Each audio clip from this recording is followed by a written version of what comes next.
Theresa, and I have some fun spring projects for you that are all brand new. We're gonna jump in. I have some buckets that I got from Hobby Lobby last year. This one probably cost me, I think, 69 cents because it was on 90% off. I love the 90% off that you can get sometimes. So I've got a few pieces that I've already done in resin, and I've got this decoupage paper right here, and I just get that over at Joann's anytime they have like their paper stuff on sale. They have little rolls of them, and it's perfect. I'm gonna go in with some of this Pint Art. It's a glue and a varnish. Basically, it's like Mod Podge, and I'm taking it and just trying to make sure I kind of quasi keep it centered. And I'll take a brush to kind of really work it into all of those grooves that are on the bucket. If you want your paper, pretty much any kind of decoupage paper, to really pop, you can always paint the underneath surface white, and that'll make it pop even more. I thought this was light enough, so I just kind of decided just to skip it. I didn't feel like painting it, and I think it worked out just fine. Like the galvanized part is pretty light, so I wasn't too worried about it. I have a little piece of wax paper that I'm using to help me really kind of get it to sit down onto the glue part. That way I'm not rubbing it with my fingers, not making any holes. It happens a lot of the time. I make holes while I do it, even with the wax paper, but I was trying to be a little bit more cautious. And again, going in with just a plain brush, nothing on it, to get into all of those little grooves. I think that this is probably my favorite project of the day. I think it just turns out really, really cute. So once that is all set and done, I will kind of see, I'm looking to see if there's any lumps of the actual glue. Once it's dry, normal, protocol around here, you just take a little bit of sandpaper or a block, and you're going to just remove all of the excess. You could obviously do that with a wet paintbrush if you wanted to give it more of like that torn look. I'm getting the clean lines on my little one here, and I've got a little bit of an overlap at the top of that lip, and I'm just going to eventually, I don't know if I show it, I'm going to eventually just kind of glue that down. So I've got a couple pieces of resin that I've already done in a mold, an IOD mold. It's the little birds. And I did that quite a while ago. I'll have the resin that I use down below. It's a really fast curing one. I definitely recommend it. It's super easy to use.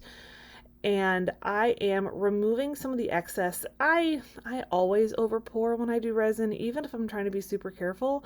This particular one, since it sets so fast, I was like in a rush to make sure.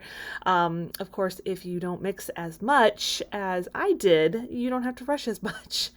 But anyways, I'm just kind of cleaning them all up. You can definitely do things with resin after they are dry. This was popped out of the mold probably a month and a half ago. I don't know, a while ago. So what I'm going to do though, I'm so sorry about that flickering light. I'll turn off one of my lights so you can see a little bit better. I'm taking my heat gun and I'm holding it with, a little piece of pliers or tweezers or something. And then what I'll do is I am going to kind of warm up the resin. My heat gun isn't set on super, super high, but what it's doing is it's warming it up enough to make it pliable. So it's not doing anything to the detail of it, but it's making it soft enough to where you can actually mold it to your surface. So that's a tip for you, just in case you didn't know you could do that. And it's not necessarily just this resin. That should be most resin in general, depending on how thick it is, of course. If you got something that's like 2 inches thick, that's probably not going to work. But I'm taking some Starbond glue in the accelerator and just kind of pushing it down onto that little bucket. Make sure if you're doing something like a glue to put it down on there that you are really getting the edges, because those are going to eventually try to, come back up. Now what I've got is I went ahead and just painted it black in some little black dress from DIY Paint. Now I'm going in and stippling on, I believe this is faded burlap. I'm trying to remember, but I believe this is faded burlap. I'm trying to give it a little bit more of like that stone look to it, just because I think that was going to look kind of cool, on like a little planter bucket, that kind of thing. If you are pouring your resin like fresh and going to do a project like this with something curved, after it has set enough to pop out of the mold, just place it right on top of your curved surface and it'll take that shape. This is just the way to kind of get around that if you've, already poured them and they're completely cured. But I'm going back and forth with different colors. I've got a little bit of the freighted burlap. I've got a little bit of the gray that I can't remember the name of. It's like a darker-ish, medium-ish gray. But I'm kind of going back and forth between all of those colors to give it a little bit of texture, trying to make sure that I get the edges. That way it doesn't look like it has a really stark black edge. Just different paintbrushes, I don't know. If you get too much in one spot, just grab a paper towel or a little rag and dab it off. Because, like I said, you're just kind of going with it, making it look like you want it to look, and this is the way I wanted it to look. So I thought about doing wax on top of the black, and then I was like, the stone thing kind of spoke to me, I guess. So now I'm taking a little bit of black wax and I'm going to go over it, and like I said, just kind of trying to bring down some of the lighter tones to it. Just again, lots of different colors kind of feel like it helps. I did a little bit of black wax around the outside rim of it too, the outside on the bucket. I thought it turned out really cute though. Guys, let me know down what you think. I have a little scrap piece of, I think it's not really a burlap. I'm trying to think of exactly what it is. Anyways, it's canvas off of like a Dollar Tree bag that I've been ripping apart for the last couple of months. And I've got it on my little Chalk Tour sticky matte thing. That's what you use whenever you're going to use their ink stuff, but I'm not using ink. I'm just using regular old paste.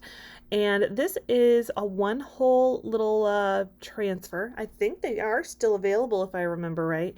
And what this is doing is I am using this because it's not going to be on a piece of fabric that I want to wash. It's going to go on in a basket here in a minute. You're going to see it. And this one is just their brown color. I can't remember what it's called. I'm sorry. And these are just little pieces that kind of stick together. You want to give your colors a little bit of time to dry in between. And now through the magic of editing, I did let it dry, just so you know. You can speed it up, of course, with your heat gun. And now I've got the color Camel. I remember that one. I don't use the brown very often. I think I actually had to open the brown. So I'm using that one just to give us those little eggs. Now a bright pop of like a light blue, that would have been really fun, really pretty, but I was trying to keep it kind of neutral. And then I've got the top part, which is welcome to our nest. It's going to overlap a little bit, and that's okay. That is perfectly all right. I was just having a hard time figuring out exactly where I wanted it. So you see the struggle. There we go. Now I've committed. Like I said, though, all of those colors, I do let them dry. You will get a little bit pulling off when you're ready to, pull off every layer. If you've got that sticky part touching the part that you've already done, you will get a little bit of that coming off. And, it's okay. It's a little rustic. And we will do this one in the color Eucalyptus. And voila. So now you're saying, well, how the heck is this going on a basket, Theresa? I have this little woven basket with the beading. It's super cute. It is from Hobby Lobby, clearanced, springtime. I'm not a big basket person, so that is the only instance that I would be willing to buy a basket, is because it was on a really good deal. I can't remember what I paid for it though. So what I'm doing here is I'm taking some hot glue right around the perimeter of the canvas and, with my very technical tool, using the back side of my scissors to push it down. And then I'll do the same on the bottom, and I'm trying to kind of get it to lay right, because obviously this is like a rounded and graduated little basket, so it's not going to look 100% perfect on the bottom, but we're going to make it look as good as we can. So I'm just kind of twisting it, trying to figure out where it's going to look right, and like I said, I'll just kind of make it work. If you are a person who sews, you could obviously sew this into all of that weave of the basket. This seemed easier and faster, so that is what I went with.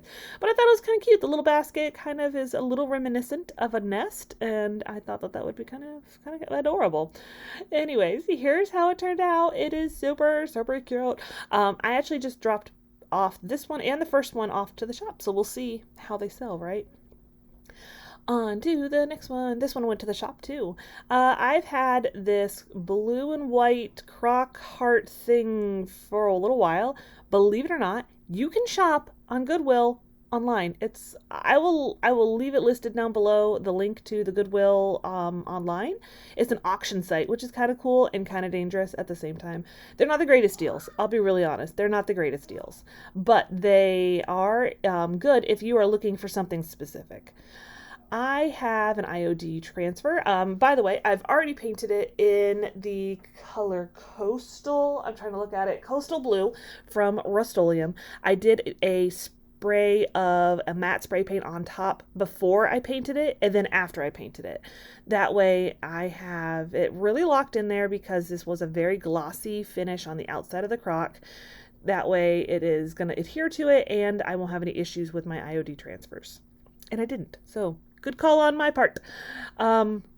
This one, I am just going to lay it on there. I cannot remember the name of the set of this one. It's like with the like very Victorian looking woman. Maybe it's not Victorian, but she's got like a very fancy dress and really pretty hair. Anyways, I'm going to just lay down the rub-on transfer and literally just rub it all on, and I will pull it up as I go just to see if everything is adhered.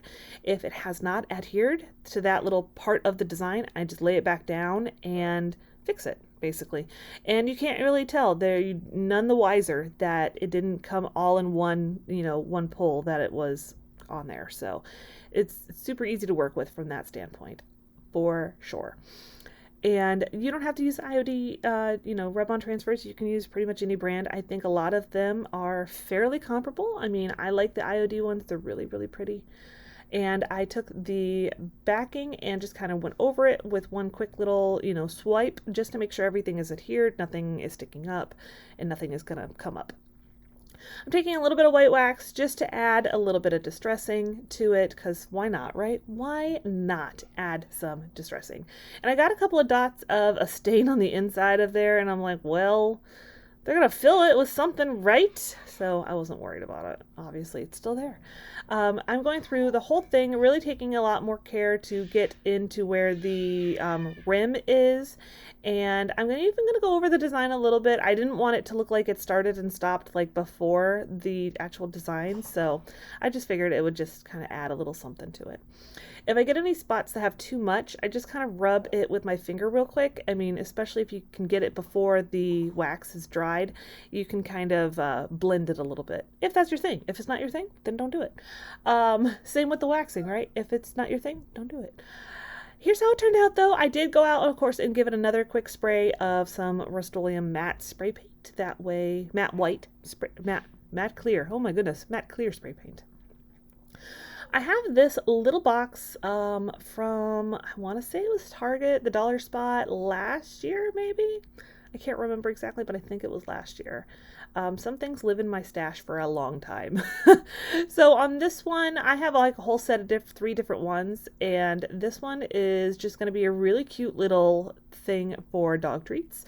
So I have this transfer that I've used a couple of times before, but I just want the paw print off of it, and you can easily do this with your Cricut as well, or you can draw it. It's not terribly difficult to draw a paw print, but I'm just going to use my Chalk Couture transfer because I have it, and spoiler, I have a project coming up where I make something comparable. It's not the same, but it's comparable with my Cricut. So keep tuned for that one. It'll be coming up, I believe, the 2nd week of February, maybe.